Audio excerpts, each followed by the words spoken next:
दरअसल दिल्ली की पूर्व मुख्यमंत्री शीला दीक्षित को नम आंखों से आखिरी विदाई दे दी गई है। निगम बोध घाट पर उनका अंतिम संस्कार किया गया। शीला दीक्षित को अंतिम विदाई देने के लिए कांग्रेस के कई बड़े नेता वहां पहुंचे हुए थे, जबकि गृहमंत्री अमित शाह भी अंतिम संस्कार में शामिल हुए हैं। पंचतत्व में विलीन हुई शीला दीक्षित वहीं मौसम की बेरुखी की वजह से भी तमाम परेशानियों का सामना करना पड़ रहा है। दिल्ली में हो रही बारिश की वजह से कुछ दिक्कतों का सामना करना पड़ा, लेकिन निगम बोध घाट पर सारी तैयारियां पहले से ही पूरी कर ली गई थी और पार्थिव शरीर के पहुंचने के बाद अंतिम संस्कार की जो तैयारियां पूरी थी उसे आगे बढ़ाया गया।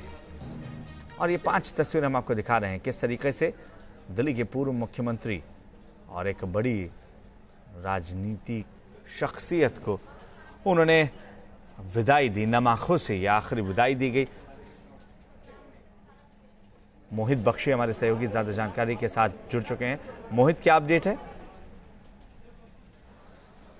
अपडेट ये है कि आप देख सकते हैं, मैं दिखा सकता हूं, राजकीय सम्मान के साथ अंतिम संस्कार जो है वो कर दिया गया है। सीएनजी के जरिए दाह संस्कार किया गया, क्योंकि उनकी ये इच्छा भी थी कि सीएनजी के वो जनक रही दिल्ली में, उनको सीएनजी के जरिए दाह संस्कार किया जाए।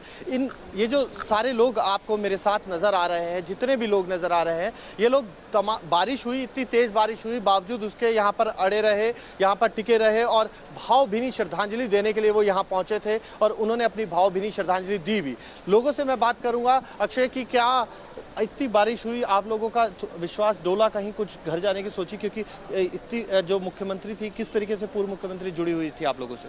हम जब नोएडा से चले हैं तो बहुत गर्मी थी और रास्ते में इतनी बारिश हो रही थी, उसके बाद भी हमने अपने उस ड्राइवर से कहा कि भाई तुम चलो, हम सीधा यहाँ पहुँचे। जी, आप बताइए, मुख्यमंत्री से, पूर्व मुख्यमंत्री से किस तरीके से आप जुड़े हुए थे? मैं यूनिट अध्यक्ष हूँ यमुना बिहार से, और शीला दीक्षित हमारे इलाके से नॉर्थ ईस्ट से लड़ी थी मनोज तिवारी के खिलाफ।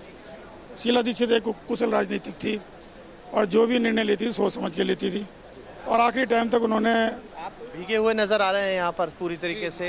शीला दीक्षित हमारे बीच नहीं रही, अब क्या कहेंगे? कितना बड़ा वैक्यूम आ गया है कांग्रेस की राजनीति? पूरी दिल्ली में इतना उनकी श्रद्धा है दिल्ली में कार्यकर्ताओं में, जो आज बिल्कुल निराश हो गए उनके जाने से। परसों भी हम उनसे मिले थे, बहुत अच्छी तरह बात हुई थी, उनका स्वास्थ्य बहुत अच्छा था, बैठ के बातचीत करी थी और बहुत निराशा हुई।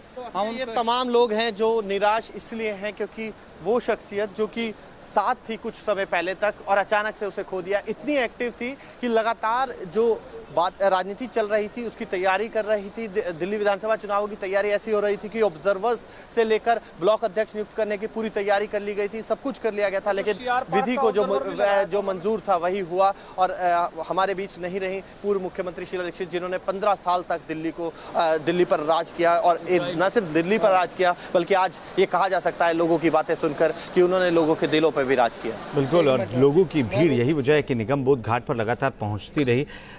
गृहमंत्री अमित शाह भी वहां पर नम आंखों से अंतिम विदाई देते नजर आए। लेकिन मोहित, क्या राहुल गांधी भी वहां पर पहुंचे थे?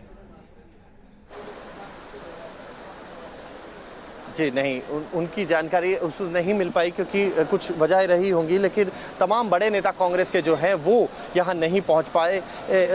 लेकिन उन्होंने एआईसीसी में उनको श्रद्धांजलि दी, भावभीनी श्रद्धांजलि दी। घर पहुँचे थे खुद सोनिया गांधी, प्रियंका गांधी ने अपनी श्रद्धांजलि दी। तमाम अहमद पटेल यहाँ आए थे, बड़े बड़े नेता भी यहाँ पहुँचे थे। और लोग यहाँ पर बात करना चाहते हैं अक्षय, बार बार कुछ अपने, क्योंकि एक शख्स है जो रोहतक से यहाँ आए हैं और वो अपनी बात रखना चाह रहे हैं।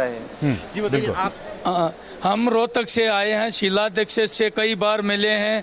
ऐसी मुख्यमंत्री पहले अनहुए वो तो ऐसी थी जो सबसे दिल से प्यार करती थी।